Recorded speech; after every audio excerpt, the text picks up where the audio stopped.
नोएडा की transport company से मुरादाबाद के लोगों ने की करोड़ों की ठगी। फर्जी ट्रांसपोर्ट कंपनी बनाकर हड़पे पैसे।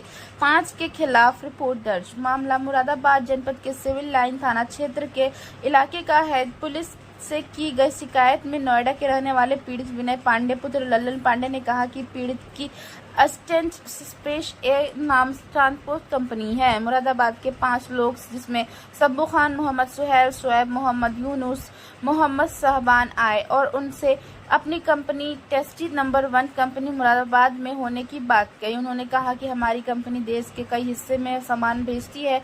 उन्होंने कहा कि हमारे परिचित की एक और MM ट्रांसपोर्ट कंपनी है, आप गाड़ी भेजो, हम माल भेजेंगे। पीड़ित ने गाड़ियां भेजना शुरू कर दिया। पीड़ित ने 90% भुगतान भी कर दिया। पीड़ित ने जब अपने करोड़ों रुपए के अपने भुगतान का तगादा किया तो जालसाजों ने उन्हें अलग अलग खातों से 25 लाख रकम उन्हें दे दी। अलग अलग पैसे खाते में से जाने की वजह से उन्हें इन पर शक हुआ तो उन्होंने मुरादाबाद आकर टेस्टी नंबर 1 कंपनी की छानबीन शुरू कर दी, जिससे पता लगा कि इस नाम की कोई कंपनी मुरादाबाद में नहीं है। कुछ लोगों ने गैंग बनाकर इस ठगी की वारदात को अंजाम दिया।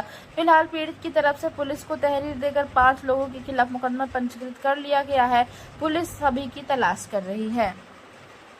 सर, नोएडा के स्पेस कंपनी के उपाध्यक्ष ने सिविल लाइन में मुकदमा दर्ज कराया। उसका आरोप है कि 3 करोड़ 46 लाख रुपए की 5 लोगों द्वारा ठगी। क्या पूरा मामला है, क्या कार्रवाई की गई है?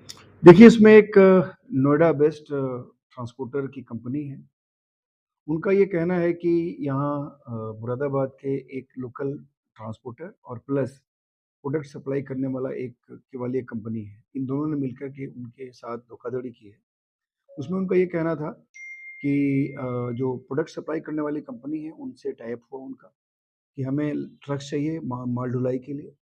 और उसके बाद जो ये प्रोडक्ट सप्लाई करने वाली कंपनी है उन्होंने ये भी उनसे कहा कि एक लोकल कंपनी यहाँ है ट्रांसपोर्ट की, अगर वो हमारे माल को यहाँ से सप्लाई कर दे तो हमें आसानी होगी। इस पर जो ये नोएडा वेस्ट कंपनी है उन्होंने लगातार जो लोकल ट्रांसपोर्ट कंपनी है उसको किराए का जो भी अमाउंट था लगातार इनको देते रहे, लेकिन यहाँ पर इनके द्वारा कोई ट्रक नहीं दिया गया और कोई सप्लाई नहीं हुई। इस प्रकार ये जो सप्लायर कंपनी और यहाँ की लोकल ट्रांसपोर्ट कंपनी दोनों ने मिल करके एक बहुत बड़े अमाउंट का की धोखाधड़ी उनके साथ की है। और उसी पे हम लोगों ने उनके एप्लीकेशन पे अभी यहाँ पे 30 तारीख को मुकदमा पंजीकृत किया है और ये 5 लोगों के खिलाफ है। इसमें एक उत्तराखंड का रहने वाला है और 3 पागोड़ा के थाना क्षेत्र के रहने वाले हैं और 1 सिविल लाइंस का रहने वाला है। इसमें हम लोग जो भी एविडेंस है उसके हिसाब से अग्रिम कार्रवाई करेंगे।